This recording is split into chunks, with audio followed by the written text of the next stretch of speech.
Tenemos hoy un público muy femenino, lo cual me encanta. Hola Ana, ¿qué tal? Hombre, bueno, esto para hablar de teatro clásico un miércoles a las 6 de la tarde no se crean que somos pocos, ¿eh? Estamos estupendos. Estamos estupendos. Qué bien. Bueno, yo ahora encima tengo una voz como de un poco... Sí, ¿no? Que llega a todos. Si no os importa, me voy a acercar aquí un poquito a vosotros y vosotras para hablar un poquito de teatro, que es lo que vamos a hacer un ratito, hablar un poco de teatro clásico, con la peculiaridad de que yo hago teatro clásico, ahora me presento, tanto aquí en España, hace poco de hecho ha estado una obra en el Principal de Alicante, de la que hablaremos también, como en Nueva York. Y vamos a ver un poquito cuáles son las diferencias, qué públicos hay y cómo lo enfocamos un poco y también escucharles a ustedes hablar de este fantástico festival. Porque quiero empezar, en primer lugar, felicitando a todo el equipo del Festival de Teatro Clásico de Alicante, del Teatro Principal de Alicante, del Ayuntamiento, y enhorabuena porque yo que soy de Madrid siempre se tiene muy buena estima al Teatro de Alicante, pero yo creo que este festival, esta edición concretamente, ha sido una edición muy brillante, que luego hablaremos con Declan Donnellan, con Alonso Santos, con Rafa, El Brujo y con una serie de artistas de primer nivel, ¿no? Así que hablamos ahora un poquito de teatro. Simplemente para los que no me conozcáis, yo soy, bueno, aquí sí que hay gente que me conoce un poquito más, soy Daniel Alonso, soy director artístico. Actualmente trabajo en la Consejería de Cultura, Turismo y Deporte de la Comunidad de Madrid como el asesor de artes escénicas del gobierno regional. Antes de eso, como digo, he sido director y he sido actor en la Compañía Nacional de Teatro Clásico de Madrid durante 5 años, 5 temporadas, y después dirigiendo tanto a este lado como en el otro lado del Atlántico, en la ciudad de Nueva York. Entonces, para situarnos un poquito y hablar de Calderón, meternos un poquito en faena, os hago un pequeño prólogo. Este verano estaba en un festival también estupendo que es el Festival de Olmedo de Teatro Clásico. ¿Habéis ido alguna vez a ese festival? Digamos que, pues a Almagro sí habéis ido, ¿no? Seguramente. Almagro es un sitio fantástico porque tiene eso que yo quiero ahora que tengamos nosotros, que vas a una obra de teatro, luego vas a la plaza, ¿verdad?, a cenar y están ahí los actores, el director, la directora y se habla. ¿Qué obra has visto tú? ¿Qué obras me recomiendas? Y ese, digamos, ese sentimiento teatral lo tiene también un poquito Olmedo, que es un poco uno de los, yo creo que 3, 4 grandes festivales de siglo de oro de este país. Y estaba este verano en una mesa redonda con Eduardo Vasco, que fue director de la Compañía Nacional de Teatro Clásico y que es actualmente el director del Teatro Español de Madrid, y con Elena Pimenta, que es la exdirectora también de la Compañía Nacional de Teatro Clásico, que al final no pudo venir, pero yo iba pensando, voy a estar yo con Eduardo Vasco y con Elena Pimenta hablando de Calderón, ¿y qué digo yo de Calderón? Porque bueno, puedo decir mi opinión, pero eso lo podemos decir todos, como dice Pérez Reverte, ¿no? La opinión es como el culo, todos tenemos uno, ¿no? Y no es tan atractivo, y en ese momento, hombre, mucho más interesante escuchar a Elena o a Eduardo. Y yo pensé, ¿qué puedo un poquito yo aportar, qué puedo comunicar en esta mesa redonda, que es un poco lo que voy a hacer aquí? Pues sí que hay una peculiaridad, y es que seguramente sea, y esto aquí la directora ha tenido muy buen ojo, la única persona del mundo que ha montado un Calderón el mismo año en Madrid y en Nueva York, seguramente. Y de las pocas del mundo que ha podido ver cómo recibe el público a Calderón, tanto aquí como en Nueva York. Y he podido ver cómo reciben a Calderón en Toledo, y he podido ver cómo reciben a Calderón en el Escorial, y he podido ver cómo reciben a Calderón en Broadway. Y de eso vamos a hablar un poquito hoy, ¿no? De esa recepción del espectáculo. ¿Por qué Calderón todavía se recibe tan bien? Tanto en una sociedad como nosotros, que tenemos, digamos, esas bases literarias, como en una sociedad absolutamente distinta, ¿no? Como un público más que una sociedad, como es la de Nueva York. Simplemente, vamos a hacer un pequeño camino cómo llego yo a Nueva York, porque es un poco raro, ¿verdad? Que haya un chico así como joven, vestido de celeste, que dirija Calderón en Nueva York, o no lo veis raro. Poco peculiar, o si conocéis a otro, presentádmelo, o a otra. Bueno, como digo yo, fui actor, estuve 5 años trabajando. Hola, ¿qué tal? Bienvenida. Estuve 5 años trabajando en la Compañía Nacional y poco después determinados directores empezaron a llamarme para trabajar. Yo estaba muy contento, pero no me contrataban como actor. Todos me llamaban para ser su segundo de dirección. Yo soy una persona, saben que antes de un estreno hay un collage de actores y hay algunos que están repasando el texto muy nerviosos, otros en el baño vomitando. Pues yo estaba sentado tranquilamente, esperando a que me tocara para decir el texto, ¿no? para vivir la situación imaginaria. Y entonces los directores me veían y decían, hombre, este chico, yo me llevo a este chico que está calmado. Y empecé a trabajar con varios directores. Como esta charla se llama Brooklyn, Calderón y otras combinaciones improbables, pues uno de los directores con los que yo trabajé se llamaba Mariano de Paco y fui su ayudante de dirección durante 8 años. Pues una de las combinaciones improbables fue que este director, con el que yo empecé poniendo sillas, actualmente es el consejero de Cultura, Turismo y Deporte de la Comunidad de Madrid. También tiene otra dirección general que es el Patrimonio. Y esa fue una de las primeras combinaciones improbables que se dieron.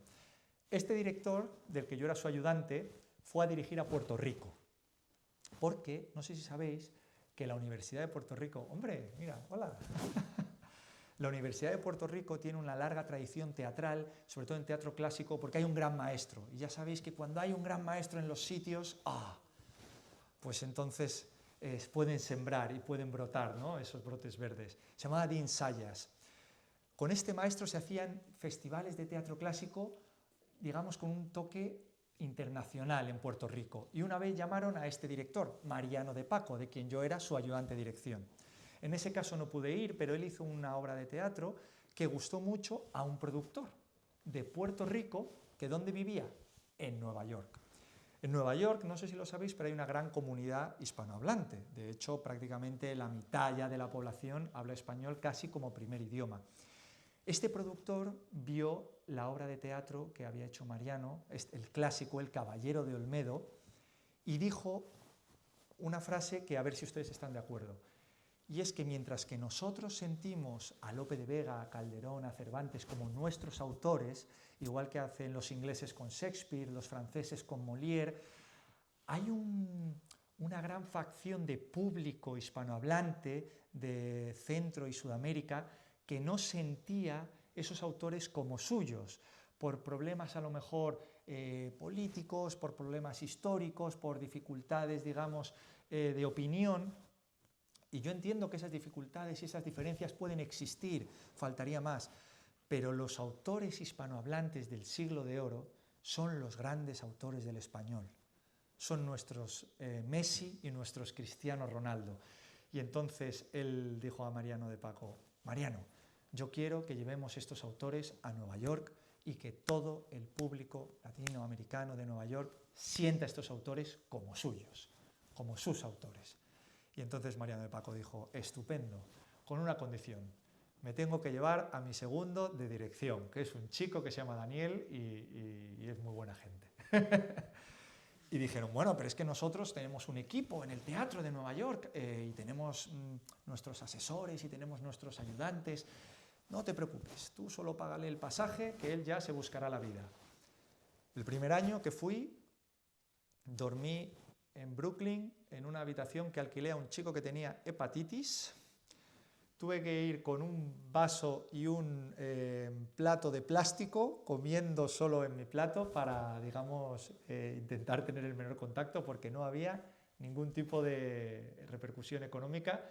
Y ahora ya puedo decirles que ya me ponen un piso en Manhattan, o sea que fíjese, en ese sentido hemos tenido mucha suerte. Llegamos a Nueva York y hacemos un primer montaje, El Caballero de Olmedo. Y antes de hablar del teatro clásico y de Nueva York, vamos a hablar un poquito de los públicos. ¿Cómo son los públicos en España y cómo son los públicos en Nueva York? Para eso me gustaría pedir ya una primera intervención. ¿Cómo es el público de Alicante? ¿Tú notas alguna diferencia? Tenemos aquí a la directora artística del festival, por la que pido un aplauso ya, por favor.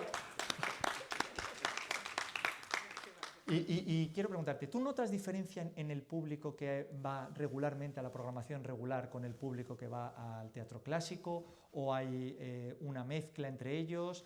¿Está balanceado? Cuéntanos un poco. Es un público que acostumbra a venir al teatro.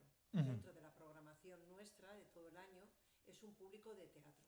Nosotros tenemos una programación muy diversa, atendiendo a los numerosos públicos que tiene Alicante.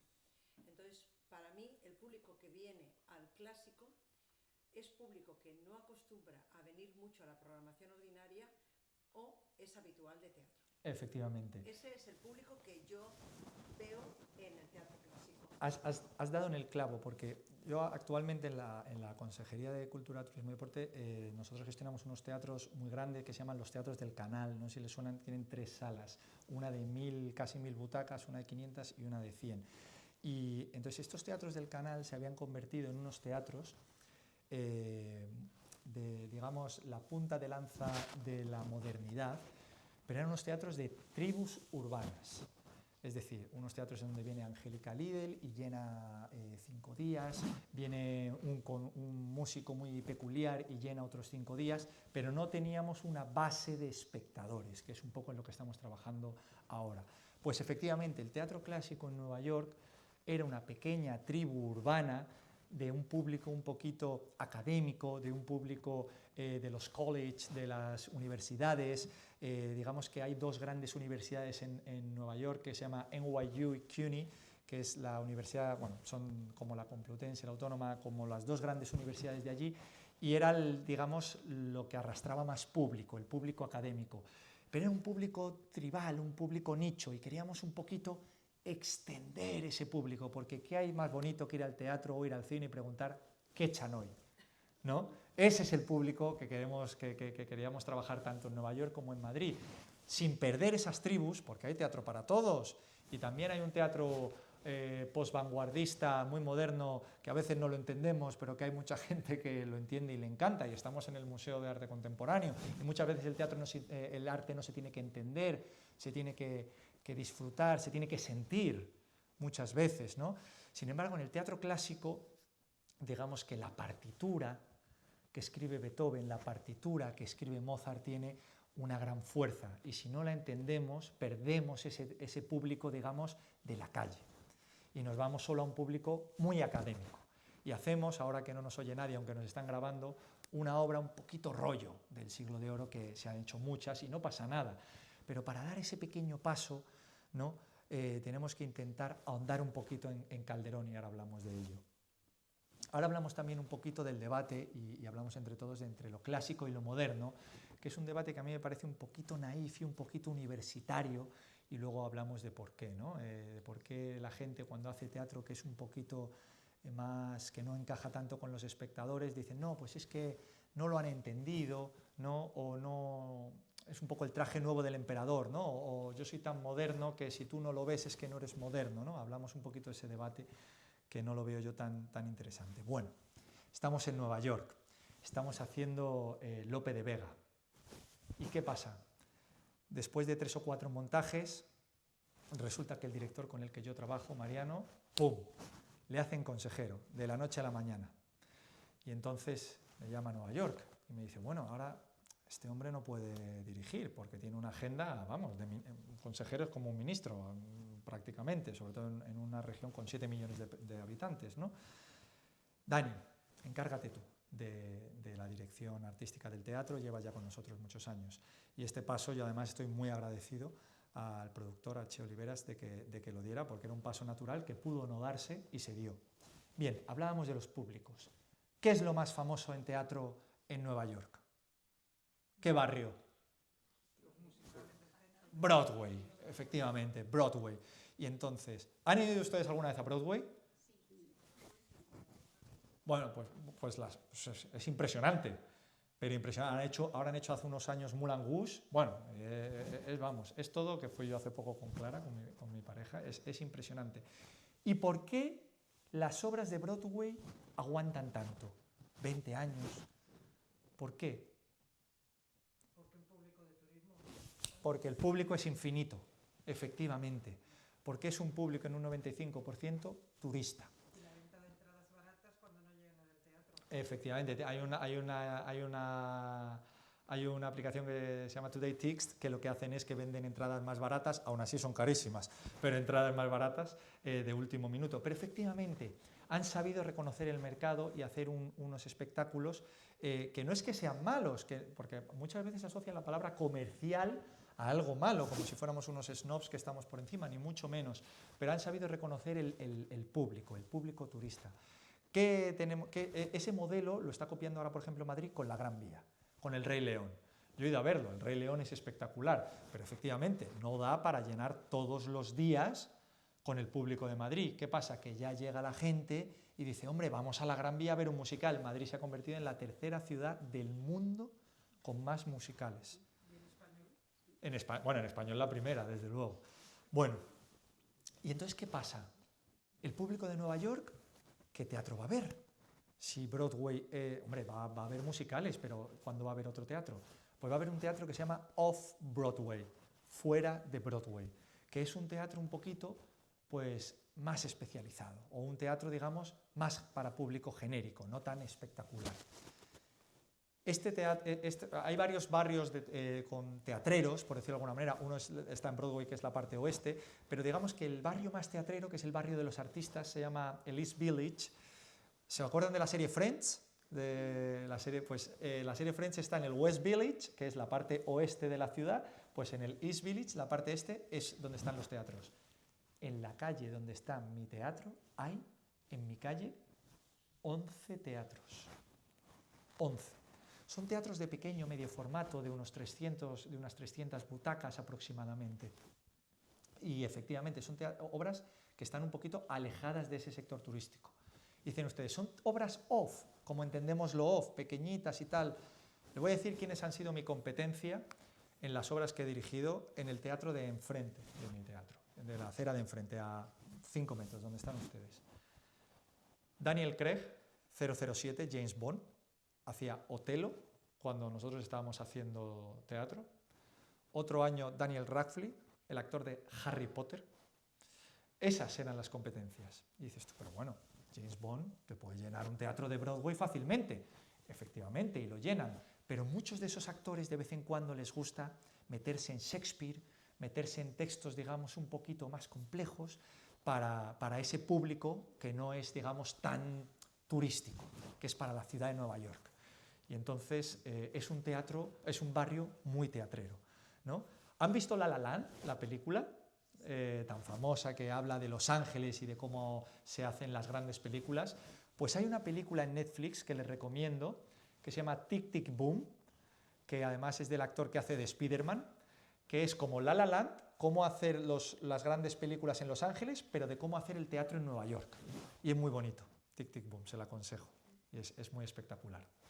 Bueno, estamos en Nueva York, en la calle 4, en el barrio de los artistas, con 11 teatros en la calle, y de repente tenemos que hacer una obra de Siglo de Oro. Después de hacer varios montajes y de varias reuniones con este productor, con Che Oliveras, decidimos hacer una obra que igual les suena, que se llama El alcalde de Zalamea. Una obra fantástica de Calderón de la Barca. Es seguramente, junto con La vida es sueño y con El caballero de Olmedo, seguramente una de las top 3 obras. Bueno, otros opinan que Fuente Ovejuna. ¿Hay alguien aquí que sea su obra favorita, el alcalde de Zalamea? Bueno, yo al menos voy a decir de las 3 primeras. Y entonces decimos, vamos a hacer El alcalde de Zalamea. Y curiosamente, de forma paralela, estábamos haciendo El alcalde de Zalamea en España, con unos actores magníficos de teatro clásico de aquí de España, que a lo mejor les suena el nombre, que se llama Arturo Querejeta, que se llama Jacobo Dicenta. Son los grandes actores de teatro clásico, junto a Joaquín Notario y Pepa Pedroche, que está ahora con nosotros en Numancia de Cervantes. Son, digamos, el gran triunvirato del teatro clásico en España. Y entonces digo, ¿cómo hacemos una obra de un grandísimo presupuesto para los teatros del Canal con 15 actores, con los mejores actores de verso de España, y cómo la hacemos para que el público de Nueva York la sienta como suya, porque recuerden, el objetivo que tenemos en Nueva York no es hacer buen teatro, que por supuesto siempre es el objetivo, sino hacer un teatro para que el público lo sienta como suyo, que no lo sienta como algo alejado, como algo histórico, sino que lo sienta como algo cercano, porque muchas veces el teatro clásico, eso parece como algo un poquito como brechano, ¿no? Que hay una ruptura, ¿no? Y queda muy lejos. No, nosotros queremos intentar que sea el teatro de la gente. Es como ¿por qué triunfa el Quijote? El Quijote triunfa porque es un libro, aunque en ese momento no se supiera leer, es un libro que triunfa entre las altas clases intelectuales y el público del pueblo. Saben ustedes, y les cuento un pequeño guiño, que en la métrica del teatro clásico, el endecasílabo, los versos de 11 sílabas, eran considerados la métrica culta que trae Garcilaso de Italia, mientras que los octosílabos, la métrica popular de 8 sílabas, era considerada pues, la métrica ordinaria, normal, de villanos. De hecho, nuestro lenguaje, el español, gira entre 7 y 9 sílabas, la mayoría. Pues les voy a contar un secreto. En un lugar de La Mancha, 8, octosílabo, de cuyo nombre no quiero acordarme, 11, endecasílabo. He aquí que Cervantes, en el Quijote, fue el primero en unir, más allá del Quijote, que luego si no, bueno, no, es que divagamos, más allá del Quijote, es el primero en unir la métrica culta con la métrica popular, el primero. El Quijote está en endecasílabos y en octosílabos y no nos habíamos ni enterado, fíjense ustedes. No todo, pero tiene esa configuración, ¿no? Bueno, y entonces volvemos a Calderón. Calderón aquí en España se ha hecho varias veces y siempre ha tenido un gran éxito porque tiene una gran partitura. Hay algunas obras que tienes que intentar sacarles el jugo, que tienes que intentar encontrar el diamante en el corazón de la montaña, la perla en el fondo del mar, pero hay otras que simplemente es Beethoven, hay que tocar. Y el director simplemente dice un poquito más piano, un poquito más alegro, pero hay que tocar. Cuando hicimos El alcalde de Zalamea en España, con una gran producción, con un gran músculo económico e institucional detrás, producida por los teatros del Canal, con el respaldo del gobierno regional, abriendo una nueva temporada de los teatros del Canal con una nueva extensión de Siglo de Oro, lo hicimos un poquito operístico. ¿Por qué? Porque no sé un poco si esto ha llegado a Alicante, ahora me lo decís. En los últimos 10 años el teatro en España ha virado un poco a esa, digamos, actitud, a esa mirada moderna, en donde todo consistía en ver un poquito quién es más moderno, a ver un poquito quién destacaba un poquito más como original, como director. Y está muy bien, Y una obra moderna, buena, es arrasadora, estarán de acuerdo conmigo. Sin embargo, muchas veces en esa misión se olvidaba un poquito la partitura y daba igual, y decía, bueno, esta obra lo han hecho con Fuenteovejuna y se puede hacer mañana con, pues no lo sé, Casa de 2 puertas buenas de guardar, ¿no? Y nosotros queríamos tocar la partitura con El alcalde de Zalamea. ¿Qué hicimos? Una gran obra con 15 actores, con grandes actores, grandes personalidades del teatro clásico. Ahora luego les enseño unas fotos, muy operística, con unos grandes troncos colgados con hierro o con cables de acero que subían y se transformaban en el techo de la casa de Pedro Crespo, el alcalde, que ahora hablamos un poquito de la obra, y bajaban y se transformaba en un bosque, en el bosque de Zalamea. ¿Cómo hacemos esto en Nueva York si no tenemos ese presupuesto, si no tenemos esa demanda de público? Y además, ¿cómo yo explico en Nueva York que las tropas de Felipe II, yendo a la guerra de Portugal, pararon en Zalamea? Si yo tuve que buscar dónde estaba Zalamea, imagínase a alguien de Brooklyn. Pues lo situamos en una... Entonces, ¿qué hacemos? ¿Lo hacemos moderno para ver, mira qué modernos son estos españoles que cogen sus textos? Lo situamos un poquito, como he dicho, en su territorio. Y ahora vamos a hablar de qué es eso. ¿Alguien me puede contar un poco el argumento del alcalde de Zalamea? A grandes rasgos. Aquí tenemos intelectuales, yo lo sé. Pero bueno. A grandes rasgos, porque alguien no se conoce la obra. Érase una vez el pueblo de Zalamea, un pueblo que vive feliz. Érase una vez el gran ejército de Felipe II, que tiene que ir a Portugal a entrar en guerra. ¿O no? Van a intentar hacer la conexión histórica, pero al final entraron en guerra, efectivamente, y paran en Zalamea. ¿Qué pasaba cuando paraba un ejército de 30.000, 40.000, 50.000 hombres en un pueblo pequeñito? Bueno, mala combinación, ¿no? Lo arrasaban. Efectivamente, lo arrasaban. Y esto es importante históricamente porque esta obra se sitúa en la época de Felipe II, pero la escribe Calderón en la época de Felipe IV. Esto es importante porque ahora hablo históricamente por qué surge el alcalde de Zalamea. Bien, el gran ejército llega al pueblo de Zalamea, se instala y al capitán le instalan, al gran capitán del ejército, en la casa del villano más pudiente, que es Pedro Crespo. Un villano, no noble, villano, pero de mucho dinero. ¿Por qué? Porque estaban haciendo una nueva clase social, los villanos con dinero, lo que luego se iba a llamar la burguesía, la clase media, estaban haciendo. Bien, llega entonces el ejército, sitúan a este capitán un poco racista con los villanos de clase alta, con este villano pudiente. ¿Y qué pasa? Que encuentra a la hija del villano, a Isabel. No voy a entrar en debates de si se enamora, si se queda prendado, si se obsesiona, eso lo podemos hablar luego. Pero digamos que tiene a Isabel en su radar rápidamente. Intenta conquistarla, no puede, el padre se lo impide, ella además no está interesada, se crea un gran conflicto en la casa y en ese momento, ¿quién llega? El gran personaje, de ese trío de personajes, Pedro Crespo, el villano rico, el capitán que está enamorado de su hija y el otro gran personaje que es don Álvaro de Figueroa.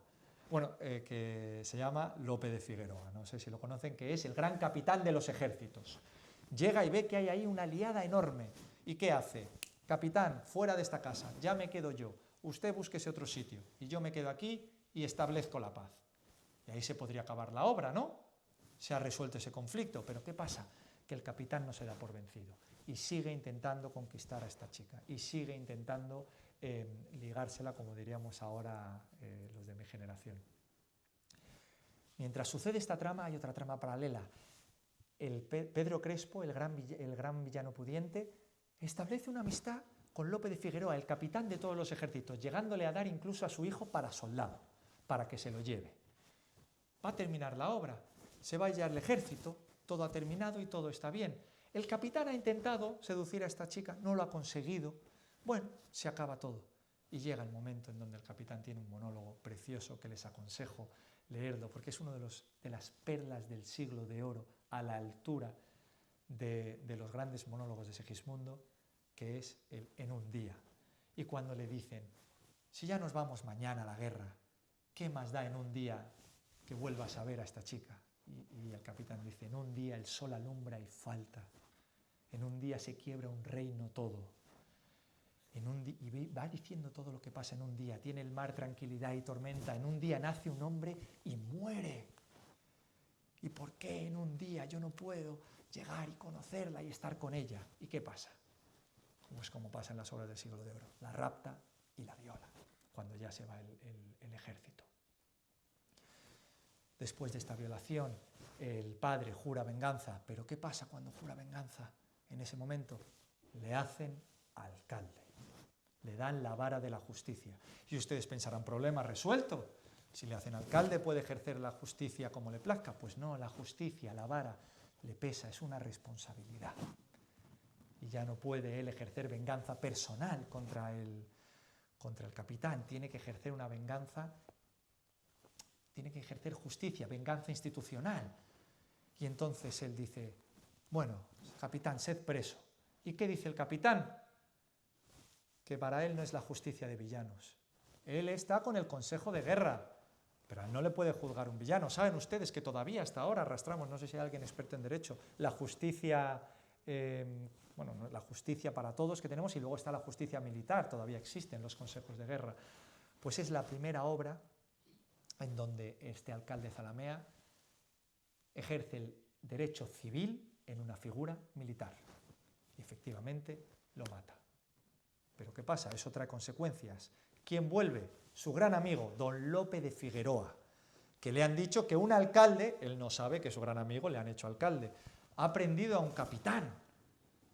¿Qué hace cuando se entera que su gran amigo es el que ha prendido al capitán?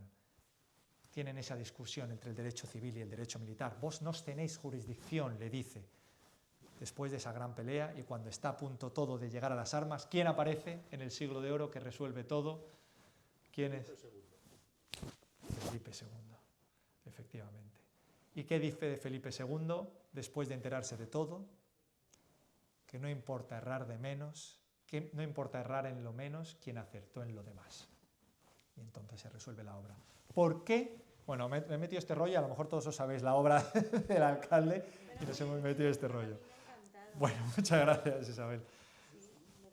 ¿Por qué Felipe IV escribe esta obra? Porque efectivamente Felipe IV es el primer rey que establece una orden en donde sentencia con pena de muerte los abusos sexuales por primera vez del ejército en los villanos. Porque claro, el ejército iba, como hemos hablado, llegaba al pueblo y hacía lo que quería.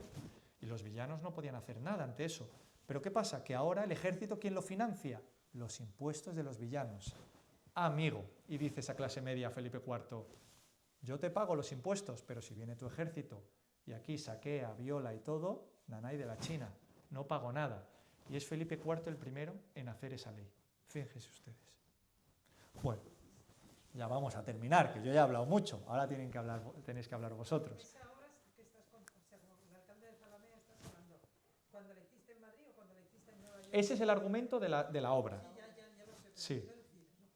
pero quiero decir, ¿la representaste en Madrid o fue en Nueva York en el Ojo? Claro, en las dos. Yo lo hice aquí con una compañía de España, que la dirigió José Luis Alonso de Santos, que fue el autor de la versión, y yo fui el director adjunto con él. La dirigimos aquí. Y luego, paralelamente, la hicimos en Nueva York. Entonces, volvemos a la pregunta inicial, ¿cómo la sitúo en Nueva York? Podemos ir empezando a poner la pantalla y enseñamos algunas fotos. ¿Cómo sitúo esta obra en Nueva York? Pues bien, en Nueva York hay un grandísimo público, como digo, latino, pero sobre todo puertorriqueño. ¿Por qué? Porque no sé si saben que Puerto Rico es un estado adscrito a los Estados Unidos, que tienen pasaporte americano, tienen voz en el Parlamento, sin embargo no votan. Es una cosa un poco curiosa y peculiar. Y entonces situamos esta obra, que ahora les voy a enseñar alguna foto, en la invasión estadounidense a la isla de Puerto Rico a finales entre el XVIII y el siglo XIX. ¿Por qué? Porque esa historia ellos la conocen. Y esos abusos de poder del ejército, ellos lo conocen. Y entonces situar ese ejército americano llegando a la isla en donde ya había, ya estamos hablando de 1800, de principios de 1900, bueno, finales de 800, en donde ya había... Mira, pon la primera foto, ahora hablamos, que vemos un poco de fotos, que este es del montaje de Madrid, lógicamente, en donde ya había, digamos, unos empresarios puertorriqueños con sus tierras, con sus cultivos, con sus ganados, con sus empresas, y llega este ejército y comete ese abuso de poder, ellos sí pueden verse reflejados. Con los mismos nombres, Zalamea, Portugal, pero ellos sí pueden verse reflejados. Así que vamos a ver algunas fotos de los montajes y ahora hablamos un poco entre nosotros de cómo ese público de Nueva York y ese público de España pudo recibir con absoluta, y esto es lo que quiero comunicar hoy. Ahora voy a hacer una señal para hacer el clip. ¿Cómo pudo los dos públicos recibir la obra? Que eso es lo que yo puedo hablar de Calderón, que he visto recibir la obra al público de Nueva York y al público de Toledo, de Madrid, de todos los sitios, de una forma similar. Porque el honor, ¿saben ese verso tan bonito del alcalde de Zalamea? El honor es patrimonio del alma y el alma solo es de Dios. Los valores que se transmiten en el alcalde de Zalamea son igualmente receptibles para el espectador desde un punto de vista actual como desde un punto de vista histórico. No lo reciben como algo lejano. Todo el público de Nueva York, que es un 70% latino, un 30% americano, lo hacemos con subtítulos en español. Saben que lo hacemos en español con subtítulos en inglés, como la ópera. ¿Saben cuando van a la ópera que cantan en italiano o en alemán y tienen los subtítulos? Pues esto es igual. Recibían los valores exactamente igual que la gente de Toledo. También se sentían invadidos por los españoles y luego los puertorriqueños por los americanos. Sí, pero ese es otro tema histórico. Sienten ellos. Claro.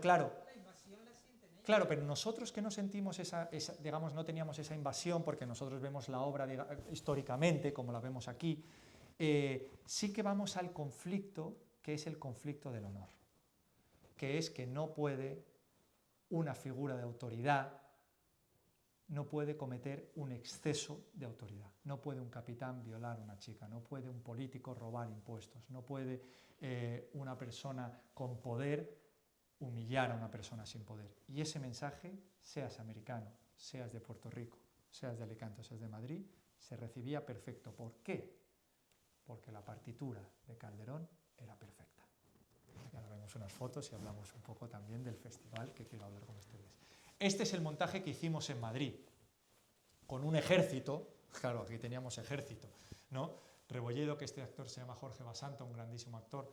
José Fernández, que está en la obra de Numancia. No sé si fueron a ver Numancia, pues este era el chico que acompañaba, era uno de los dos chicos, este de aquí, y que es un actor fantástico en nuestra compañía. Sí. Y este hacía del rey luego, así no tiene pinta, pero se parece mucho a Felipe II, fíjense ustedes en la cara, se tiene un toque a Felipe II. Vamos con la siguiente foto, vemos algunas fotos. Escena de la violación. Isabel, con Arturo Querejeta, que está también en Numancia, en Teógenes, el gran líder de los numantinos, efectivamente, con Isabel, que ahora mismo nuestra actriz Adriana Ubani está en Fuenteovejuna, en la Compañía Nacional de Teatro Clásico, arrancando la temporada. Estos eran los troncos que emitían el bosque de Zalamea. El decorado era un recortable, como ¿saben esos libros que teníamos que tenían unos agujeros y si ponías la página se completaban? Pues eran el bosque de Zalamea, creaban estas figuras, estas un tanto tenebrosas, con estos grandes troncos. ¿Puedes poner la foto anterior, la de antes? ¿Veis? Con estos grandes troncos, estas figuras, y colgados de unos cables de acero, como ven, que hacían que luego los troncos subieran. Ahora lo vamos a ver, los recortables se cerraran y pasáramos del bosque de Zalamea, pasa foto, a la siguiente, a la casa de Pedro Crespo. Es el mismo sitio. Un poco Tatooine, para los que nos gusta Star Wars, con Arturo Querejeta. Y siguiente foto. Aquí tenemos cuando traen al capitán delante del alcalde, ¿no? Todo el pueblo numantino a espera de juicio y él insiste, ¿no? y defiende esa diferencia que ahora podemos hablar, ¿no? de esa diferencia de derecho civil y derecho militar. Y entonces, ¿cómo lo hacemos en Nueva York? Porque esto en Nueva York a lo mejor, insisto, queda un poquito lejano. Si tienes una gran producción, si tienes músculo económico, a lo mejor lo puedes hacer, pero si tienes una producción más pequeña, off-Broadway, recuerden, pues a lo mejor no te puedes gastar $40.000 en una escenografía, ¿no? Entonces, vamos a la siguiente. Bueno, esta es la cena seguimos en España, cena de Pedro Crespo. Daniel Albadalejo, fantástico actor también, le conocerán porque ha hecho, entre estos dos han hecho todos los curas de todas las series españolas que ha habido y por haber. O sea, Puente Viejo, lo que quieran, todos los curas son ellos. Así que los han visto. Que este era ese gran poder villano con ese gran poder militar y cómo entre ellos dos se juntan, ¿no? Vamos con la siguiente. Y aquí llegamos a Nueva York. Este es el ejército de Nueva York. Este es el ejército de la conquista de la isla de Puerto Rico. Claro, son los soldados de Nueva York. Y entonces esto, vete a la primera foto antes, si comparamos esto con esto, ya tenemos una distinción. Y ahora hablamos de eso, entonces esto es antiguo y lo otro es moderno. Yo creo, insisto, que ese debate es un poco absurdo, ahora hablamos un poco por qué. Volvemos, le tengo frito al pobre. Y este es el ejército. Teníamos un actor argentino, puertorriqueño, actriz española, residente en Nueva York. Estos también eran de Puerto Rico, insisto que hay una gran masa de artistas puertorriqueños, pero también teníamos un actor mexicano, hemos trabajado con actores venezolanos, con actores cubanos, con actores de toda Hispanoamérica. Y seguimos. Y este es el alcalde, que es un terrateniente, ¿de dónde? Pues de Puerto Rico, claro, con su hijo. Nada, simplemente no he traído muchas fotos, pero era para que veamos un poquito esos cambios. Porque en ese debate de lo moderno y lo clásico, insisto que cuando hablo de que es un poco universitario, lo que quiero decir, y ya con esto terminamos y hablamos un poquito nosotros, que además si han visto Numancia, hablamos un poco de Numancia, o si han visto Los Hidalgos de Verona, de Declan Donnellan, o a Rafa, al Brujo, vamos, que es un gran amigo y un fan. Si no le han visto, tienen que ir a verle, porque es un auténtico, vamos, para mí es top 3 de España. En este debate entre moderno y antiguo, insisto, más que una lectura, hay algo que hace muy bien la Shakespeare Company y que hace muy bien la Comédie Française de Francia. Y es que la Shakespeare Company te hace Hamlet trabajando en un Burger King, de etnia gitana, homosexual, lo que quieras, pero con los conflictos de Hamlet. Llevados al Burger King, llegados a la etnia gitana, llevados a lo que sea, pero no hacen Hamlet para ir contra el cambio climático, porque es muy raro hacer Hamlet para ir contra el cambio climático, ¿no? Seguro que hay obras que van contra el cambio climático y que se pueden hacer perfectamente. Pues hay algo que un poquito, yo creo que yo también tengo un perfil pues, un poco joven y un poco distinto, como ven. Creo que un poco en los últimos años el teatro ha derivado a intentar ir contra el cambio climático con obras que defendían el honor, que defendían iban contra el abuso de poder y que defendían temas que actualmente también existen desde un punto de vista clásico. Y ahí es donde el teatro un poquito se ha liado y ahora poco a poco se está desliando. Por lo menos en Madrid. Aquí, como tenemos una gran programadora, igual no ha llegado ese pequeño lío y ese enredo ya se ha desenredado, ¿no? Pero bueno. Nada, darles las gracias por este pequeño encuentro entre nosotros y ahora hablamos un poquito me cuentan un poco ustedes si han visto la obra en algún momento, si la conocen o hablamos también, insisto, me dicen qué obras han visto de este año y hablamos un poco. Muchísimas gracias y una vez más muchísimas gracias a la organización por hacer este fantástico festival con este despliegue, este abanico de actividades que hacéis y por supuesto a este museo que es fantástico. Gracias a todos. Muchas gracias. Hay gente que ha venido a verme desde Madrid, les tengo que dar un grandísimo abrazo. Bueno, muchísimas gracias. Adelante. Bueno, muchísimas gracias por lo que nos lo ha explicado además de maravilla.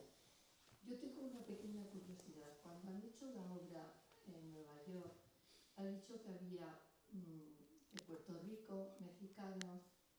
¿En la obra mantenían su acento o unificaban todos como en un como? Por supuesto, lo mantenían. Mantenían cada uno. Para mí, vale. Los acentos son riqueza. Perfecto. Y dice, bueno, pero me puedo volver loco. Mire, vete a la última foto, Gerardo. Este hombre es de Puerto Rico, es un grandísimo actor, Juan Luis Acevedo, y este hombre hacía de su hijo y es argentino. No hubo ningún problema. Pero no ningún problema, es que nadie, ni siquiera gente de fuera, la concepción teatral en ese sentido, el público está muy a favor si tú como creador, eso es lo que decía Valle Inclán, al público hay que mirarle de frente, no hay que mirarle como estoy haciendo yo ahora, por encima. Bueno, es que yo esto lo hago porque es que yo soy el que más sabe de teatro. No, ni mucho menos. Si hay esa conexión con el espectador no hay ningún problema. Y para mí, luego estas son decisiones artísticas, los acentos son maravillosos. Maravillosos. Pues muchas gracias. Perdón, pero los actores, igual que los locutores,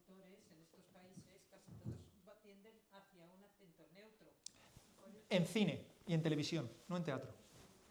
No. Efectivamente, en televisión hay una cosa que se llama el acento latino, pero no son, que es, no canta tanto un argentino ni un mexicano canta, o los actores buenos. y es muy curioso. Los actores buenos son casi neutros, hispano, suave, Sí. pero no. Es muy curioso porque, vamos a ver, ahora hablamos de eso un poco. Es muy curioso porque no sé si saben que el acento latino de las telenovelas y tal no existe.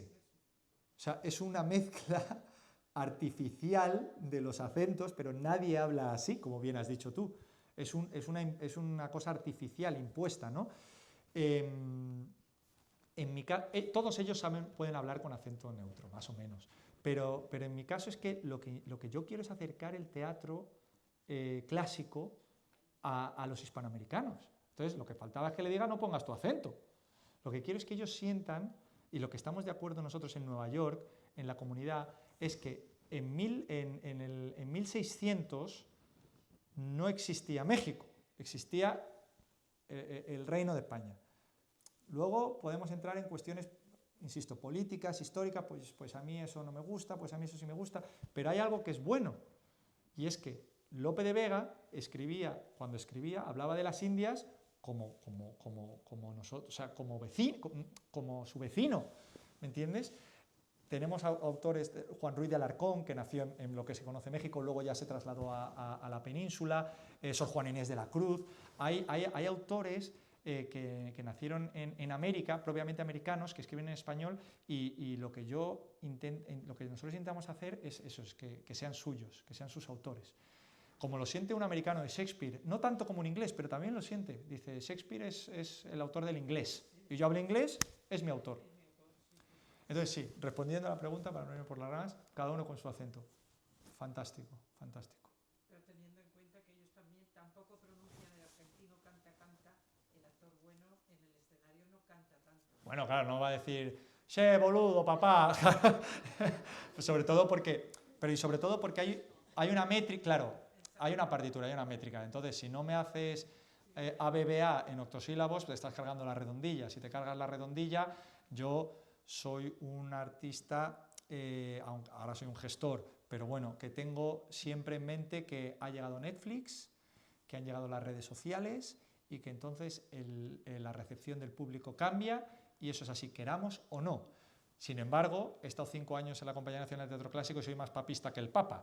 Y entonces el texto es el texto y tal, ¿no? Palabra de Dios, soy un poco así. Hay que equilibrar. Hay que equilibrar.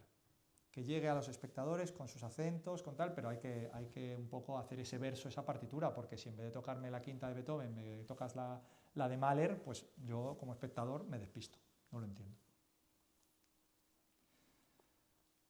Podemos hablar de otra cosa, ¿eh? Quien haya visto, porque Numancia es la siguiente producción que hemos hecho después del Alcalde de Zalamea. Pero la anterior a Numancia tenía muy mal sonido, es que no me acuerdo del título. Ah, bueno, pues eso siempre hay... Bueno. No, es que no pusieron micrófonos y se oía fatal. Y era gente joven y no articulaba correctamente. ¿La Numancia era Numancia? Aquí en Alicante. Yo lo oí perfecto. Ay, yo, No, no, la es que, anterior a Numancia. es que yo lo que iba a decir es que yo también vi Verona, la de Numancia. Verona, ¿no? Ah, Sí, pero esa Numancia estaba sin fantástica. micrófono porque se oía fatal. Bueno, Digo, porque siempre. estaba, O sea, está mal microfonado, ¿eh? pues fatal, estaban todos. Pues nada, yo iba a no sé decir una cómo. cosa de Es que Numancia. además no era yo sola. No. Sí, bueno. A ver, Isabel, adelante.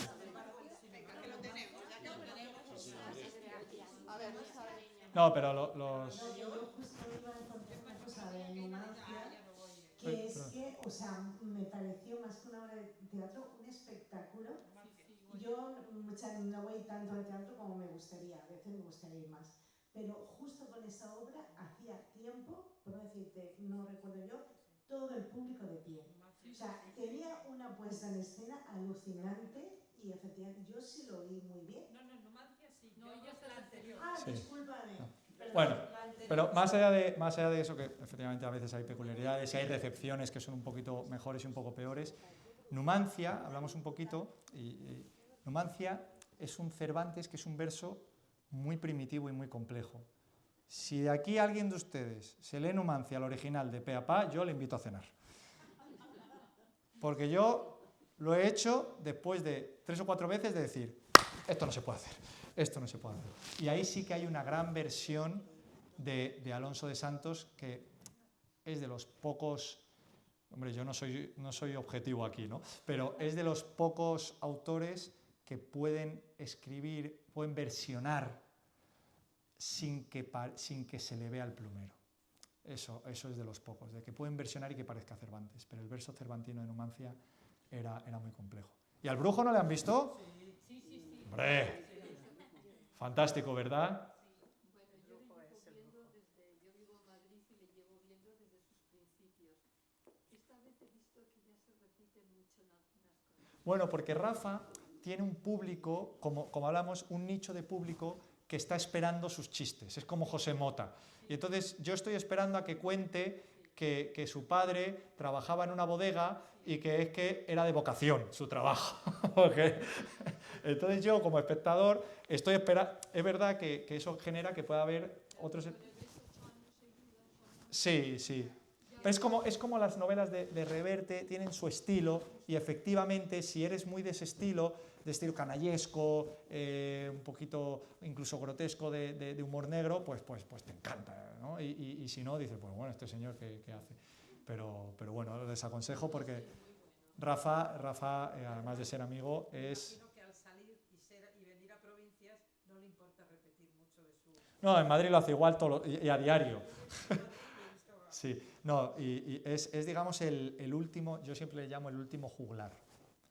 Es el último gran juglar que hay en España, porque ya hay un cambio y luego vienen los cómicos, que aquí tenemos la madre del mejor cómico que ha habido en España en los últimos 15 años, pero que la persona que inventó el humor en Internet. Pues digamos que antes de que viniera esa nueva generación de cómicos, él es el último gran juglar. Así que nada. Bueno, ¿alguna cosa más? Bueno, yo quería preguntarte una cosa. ¿Cómo va el camino de que Hispanoamérica, Latinoamérica adopte como suyo este tipo de obras? Pues curiosamente, literariamente va muy bien, mucho mejor. Es decir, en Estados Unidos hay varios, en Nueva York hay varios teatros que hacen teatro en español. Digamos que el teatro más fuerte que hace teatro en español se llama Repertorio Español, es como el Madrid o el Barça, para entendernos, y el teatro con el que yo trabajo, que se llama Teatro Círculo, es el Atleti, es digamos la alternativa, ¿no? Sin embargo, en teatro clásico español, el más fuerte es Teatro Círculo, porque es quien más produce y quien más hace. Cada vez hay un público, efectivamente conservamos ese nicho académico, pero cada vez hay un público más popular que entiende esos autores como suyos. Sin embargo, hay una cuestión política, con esto del colonialismo, de la invasión y tal, que entra ahí y a veces juega una mala pasada, en cuanto a entender al texto, a esos autores como autores suyos. Y ahora nos encontramos con que, bueno, pues ahora mismo México tiene muchos más hablantes de español que España, por ejemplo, y es un país nada más, ¿no? Sí. Entonces, bueno, se trata de unificar un poco nuestra cultura hispánica, ¿no? Desde luego. De hecho, en la Comunidad de Madrid estamos apostando súper fuerte con hispanidad, y el lema es: en Madrid caben todos los acentos. Y más allá de cuestiones de política, sí que en cuanto a cultura, en cuanto a política cultural, para nosotros, desde luego, como nosotros lo entendemos, y yo creo que como lo entendemos un poco la mayoría de los que hablamos español, el idioma tiene que ser algo, cuando lo hablamos casi 600 millones de personas, cuando en Estados Unidos ya hay 60 millones de personas que hablan español, más españoles, no en Nueva York, en Estados Unidos, lógicamente, como algo ya culturalmente internacional, desde luego. Sí. Estamos en la misión, no lo hemos todavía del todo conseguido, pero estamos en la misión. Ahora vamos a hacer una obra que se llama, el siguiente montaje, la hicimos hace un par de años, la vamos a reponer con otra lectura, La monja Alférez. La monja Alférez es un texto poco conocido, que hay un debate, una guerra filológica entre si es de Pérez de Montalbán, que es el gran alumno de Lope de Vega, o Ruiz de Alarcón, ¿no? Y entonces les voy a decir algo: si hay algo peor que una guerra, es una guerra civil, y si hay algo peor que una guerra civil, es una guerra entre filólogos. O sea, eso es un mundo, aquí tenemos un profesor tremendo, porque ahora hay unas máquinas que tienen ellos que detectan la caligrafía de los originales, y ustedes saben que en el Siglo de Oro copiarse no era algo malo, De hecho, por eso hay tantos Don Juan, ¿no? Desde el primer Don Juan de Tirso, luego le copia Molière, luego le copia Zorrilla en el romanticismo y todo el mundo, no hay ningún problema, ¿no? Pero los autores del Siglo de Oro, ¿a quién copiaban más? A ellos mismos. Y entonces han descubierto este texto, La monja alférez, que era de Pérez de Montalbán, que tiene muchos textos, fragmentos, que eran de otras obras de Ruy de Alarcón. Están en esa guerra. Total, la obra, La monja alférez, es... ¿Han visto ustedes una película de Disney que igual les suena, que se llama Mulan? Sí. De una joven guerrera que se viste de hombre para librar a su padre de ir a la guerra, no sé qué. Bueno, es como la gran mujer que se viste de hombre y se convierte en la gran capitán de los ejércitos. Pues esa historia, Mulan, está basada en la historia de un personaje vasco que existió de verdad, que se llama Catalina de Erauso, lo pueden mirar en Google. En el País Vasco es una figura bastante conocida, que efectivamente se fue de España a las Indias, a Perú, se escapó del convento y se fue a Perú vestida de varón. Está considerada la primera travesti o transexual un poquito de la literatura sobre todo en español, y se metió en los ejércitos, en el ejército, llegó a alférez, se llama La monja alférez, y de hecho, cuando descubrieron que era mujer, el rey, con bula papal, y el papa, le permitieron seguir vistiendo de varón. Claro, no porque el rey y el papa sean una ONG, sino porque ganaba batallas. Y ganar batallas en el Perú no era fácil, pero sí. Y por ejemplo, ese texto lo recuperamos ahora porque está en Perú, porque transcurre en Lima.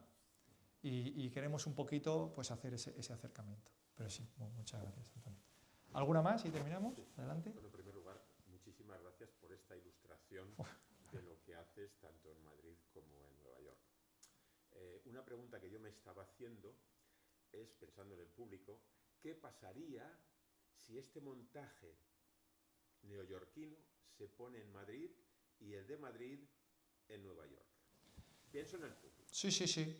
Pues es una grandísima pregunta y te voy a dar una respuesta que te va a encantar, creo. Esta foto, que es de los neoyorquinos, fue en el Festival de Teatro Clásico de Alcalá de Henares. Fue Alcalá de Henares. Y efectivamente, ¿qué era lo más atractivo para el público de Alcalá de Henares? En Alcalá se conoce el alcalde mejor que yo, o sea, cualquier niño te la cuenta en un pispás.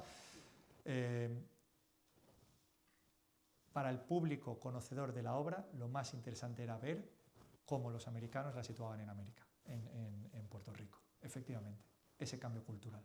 No esa modernidad, no ese vanguardismo, que podría ser otra idea artística, cuidado, pero sino el puente cultural del que hablábamos. Ese puente cultural era el que más gustaba. Hacer la suya. Claro, y veían a los americanos, y yo además cuando llegaba al ejército les decía, vosotros insultaros en inglés para situar. Entonces, claro, en Alcalá de Henares llegaban 10 tíos diciendo fuck off, fuck you, motherfucker, no sé qué, se quedaban diciendo, me he equivocado de obra, ¿no? Y luego era el alcalde de Zalamea. Y ese puente cultural era muy bonito. Era muy bonito. En otras palabras, que lo vistas como lo vistas, lo clásico es eterno. Quiero decir, esto habla de los valores. Esa partitura. Exactamente. Efectivamente. Por eso, a mí esto, sinceramente, como no lo he visto, no puedo hablar. No, claro. No te creo lo que ha dicho. Pero es que a mí me da igual que me lo vistan de gitanos o de lo que sea. Porque lo importante es el sentido profundo, en el caso de Crespo, este sentido del honor del villano, tan válido como el de cualquier aristócrata. Eso es. Eso es lo que le vale a cualquiera.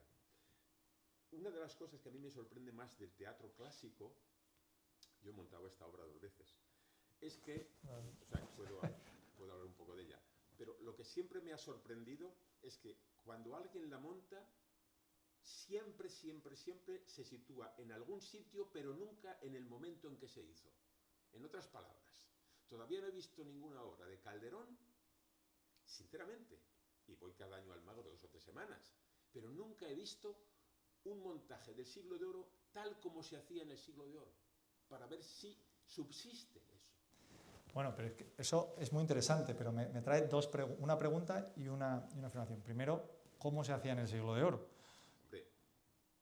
Se sabe un poco más, igual que se sabe el texto. Bueno, sí, pero por ejemplo, cuando los actores interpretamos, la mayoría lo hacemos, hay muchos métodos, pero hay, digamos, una gran figura que se llama Stanislavski, igual les suena, ¿no? Que es un poco el que crea el teatro moderno y el que habla de ese río interno y de las emociones y de que hay que actuar de verdad.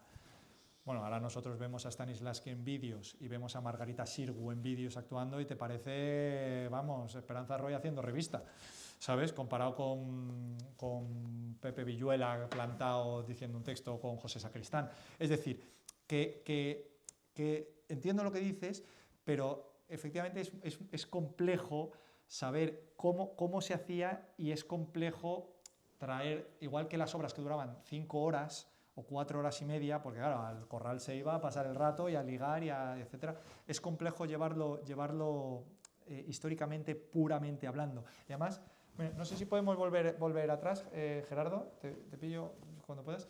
Nosotros quisimos, por ejemplo, situarla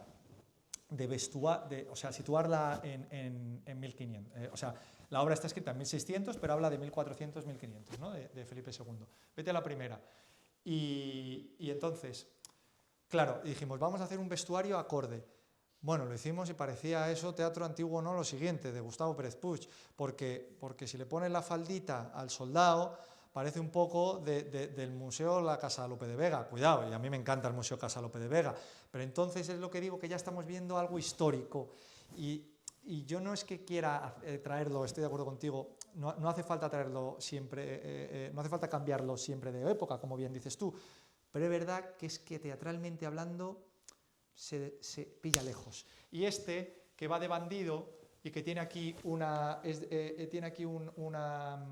hombrera, y soldado, que es un soldado más del barroco, no del Renacimiento, porque la obra se escribe en el barroco, pero está enfocada en el Renacimiento, nos lleva más a soldados. Y esto, cuando viene la gente moderna de Madrid, nos dicen que la hemos hecho a lo clásico.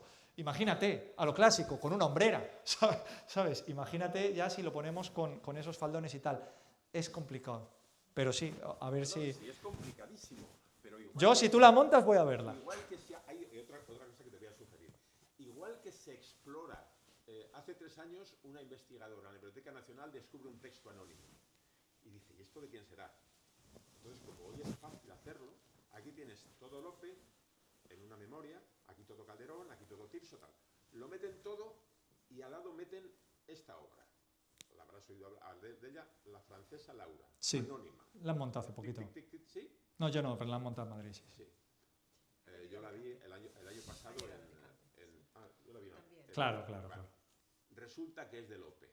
¿Por qué? Porque la máquina de hoy te dice que el 83% de ese, no solo del léxico, sino de la sintaxis, de todo eso, mientras que Calderón te daba 4%, Tirso 3%, o sea, y ya se vendió como que era vamos, se anunciaba como de Lope.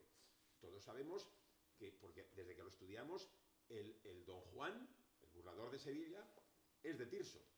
Bueno, pues los sabios desde hace ya 60 años dicen, esto no puede ser de Tirso, sí, es de Claramonte.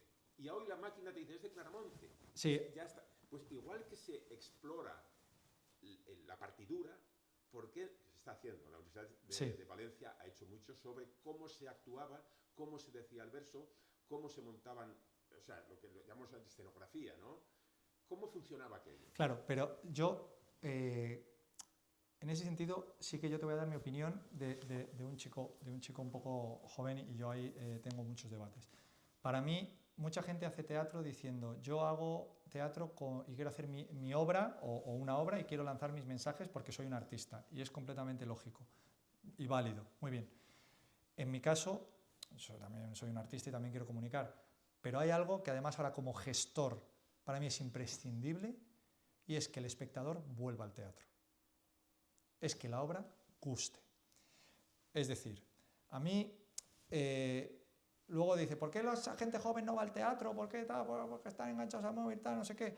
Pues cuando vienen a ver obras que no es que estén enfocadas a jóvenes, sino obras un poquito que tienen esos mensajes universales, yo les veo y se la comen con patatas fritas. Entonces, ese purismo, digamos, filológico que hablas tú, y efectivamente en Madrid hay ese debate de si... De hecho, la Compañía Nacional de Teatro Clásico con Xavier Albertín montó hace poco el Don Juan de Tirso, y eso, y puso a partir de lo que dicen que es de Tirso o algo así, y ya pues todos los filólogos. Como les he dicho, la guerra entre filólogos son duras y terribles en las universidades, y esas máquinas existen y tú conoces mucho más que yo. Pero ese historicismo filológico y teórico, si se lleva luego a lo práctico, cuidado que puede ser que la persona que vaya al teatro no vuelva. Ahora lo has dicho, puede ser. Es que nadie lo ha intentado todavía. Bueno, Nadie pues, lo ha intentado. bueno, pero a lo mejor no se equivocan todos los artistas de España. No, es que se han propuesto alguna vez, yo creo que ni se lo han imaginado. Hay gente que intenta hacer obras muy históricas y muy fieles y normalmente, y te lo digo con cariño, no les suele ir bien. Hombre, Ana Zamora es la única que lo ha intentado y le va bien. Sí, pero Ana Zamora lo que hace es un teatro con la Compañía Nao de Amores muy especializado de teatro renacentista, también hace barroco, pero ella sobre todo es fuerte en ese teatro renacentista y utiliza ese léxico tan peculiar, y efectivamente es un teatro muy especializado y muy de investigación, que gusta a todos los sectores, sí, pero como decimos es un teatro muy especializado y muy concreto. O sea, al final, si haces todo el teatro como Ana Zamora, pues solo hay Ana Zamora. Y a mí, entiéndeme, yo soy un fan de Ana Zamora. Obras como esta se merecerían, creo yo, entre 1000 versiones que se han hecho en los últimos 80 años, se merecería un estudio. Ya, pero es que ¿sabes lo que pasa? Que esta obra en Madrid llenó todo el año, o sea, llenó toda la temporada, fue un éxito, con perdón, grande, todo estupendo, la crítica el 80% genial. ¿Y qué dijo el otro 20% de la crítica? Que era antigua. Pero no antigua, ¿te acuerdas la primera? Sí, sí. Fueron a machete, o sea, era algo personal. Bueno, entonces Era algo de que hay un público que está muy en contra de eso, otro no, pero hay un público que está muy en contra de eso. En cualquier caso, yo te animo a que la montes como se montaba en el Siglo de Oro, las 6 horas seguidas, y yo voy, Eso os dejo para los jóvenes. Una cosa, para que no os acabéis. Hace ya 40 años, ahora que estás también tú en la parte, digamos, administrativa de lo que es el Teatro Madrid, en una reunión precisamente sobre teatro clásico, propuse a uno de los que mandaban que si tanto hay que ir al Almagro y sobre todo en el Corral a revivir esas glorias del teatro, ¿por qué Madrid no se había hecho el Globe Theatre todavía? ¿Por qué no tiene un corral? Bueno, lo tiene. En Madrid. Canal no. Alcalá de Henares. No, pero, hombre, el Alcalá de Henares es... Pero es que es el corral, pero es que yo no puedo hacer un corral en 2025, porque entonces ¿qué gracia tiene? Sí puedes, claro que Sí, puedes. puedo, pero la gracia... Yo cuando voy al Globe, lo que me gusta es ver... Hombre, aquí interpretaron las obras de Shakespeare originales, y es igual que cuando viene un guiri... No, el Globe se ha hecho entero, allí no había nada. Sí, vamos a ver, claro que se ha hecho entero, porque ahora mismo no puedes tener el Globe porque se quema y entonces está todo el mundo muerto. Lo que te quiero comunicar, para cerrar, y luego si no hablamos tú y yo, para que un poco... La gente que va a visitar un corral va a visitarlo sabiendo que es algo histórico-cultural, y ese es lo que le gusta a la gente y a mí, saber que en Alcalá se representaron las obras de Calderón. Entonces yo sé que luego ese corral se ha rehecho entero porque por las medidas de riesgos laborales o está todo ignífugo o no puedes hacer ni un entremés ahora mismo. Pero hay eso. Y si quieres, por ejemplo, hay una compañía que se llama la Fundación Siglo de Oro, que es una compañía que está está creciendo bastante y está muy bien en España, que ha hecho un nuevo teatro cerca del Matadero de Madrid con ese objetivo. Entonces, hay material. Pero luego si no hablamos. No habla, porque tú sabes que el gran corral de Madrid es donde está ahora el Español, el Teatro Español. Teatro no es Príncipe. en el Español para hacer ahora un teatro, un corral. Pero con todo ese público, sobre todo de fuera, volviendo a lo que tú decías al principio, turistas, visitantes, ¿no? Sí. Tenerles un gran corral del tamaño del Marsillac de Almagro, ¿no? Sí. Que pueda ser cantidad de gente, pero un corral de verdad, para Bueno. que estas obras... Yo lo apunto, a ver si les puedo convencer un par de millones. Díselo a Mariano, que ya ha oído de esta, y su padre también. Ya la última, ya una por aquí y terminamos, ¿eh? Yo solo quería, para terminar, como yo no soy de aquí, no la conocía, a la señora responsable. Uy, perdón, te deja. No, porque es creo la responsable. Darle las gracias porque a mí me parece muy interesante que haya estas conferencias y la que hubo de Pepe Villuela, que fue en Albert. A mí me parece interesantísimo. ¿Qué tal Pepe? Porque maravilloso. habló del Pícaro, ¿no? De su obra del Pícaro. Es que además habló de cómo encontró la obra, cómo ha trabajado para llevar la escena, nos explicó todo. Es decir, al día siguiente, cuando vimos la obra, para mí estas cosas son muy importantes, y también quiero darle la enhorabuena porque la primera entrada, cuando empieza el festival, es gratuita. Era con invitación y estaba el teatro. Yo he ido a casi todo y como ese día no he visto ningún día, otros días había sitios vacíos, esta vez no. Como usted ha dicho que es ella y yo no la conocía, quiero darle las gracias porque eso me parece muy interesante, y a usted por la charla. Pero antes de irme, gracias la de Villuela fue interesantísima, la de este señor, fantástica. Bueno, Villuela está en un nivel altísimo, lógicamente, vamos, o sea, yo conozco a su hijo, que también es actor, Samu, o sea que... Sí, y su hija, Camila. Sí, su hija, de hecho, ha hecho 2 o 3 obras muy importantes. Lo que fue también muy interesante fue la charla, por favor, que Claro. del día anterior, como esta otra también ahora. Bueno, esta es un poco más peculiar de Nueva York, pero yo se lo agradezco. Lo que se intenta, ¿no?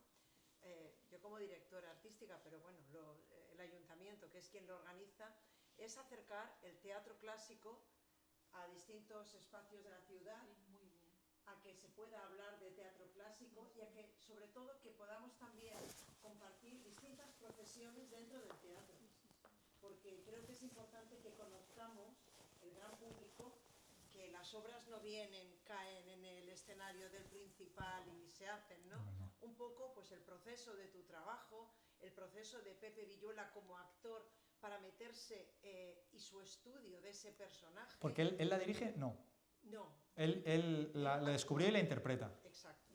Entonces, tal como él intenta conocer a ese personaje y ser él, bueno, pues para mí era muy importante el que el público, hemos traído a escenógrafos, hemos traído... Bueno, es que el año pasado vino Lorenzo Caprile, es que entiéndanme, es que hace todas las vestuarios de Eduardo Vasco, que es este...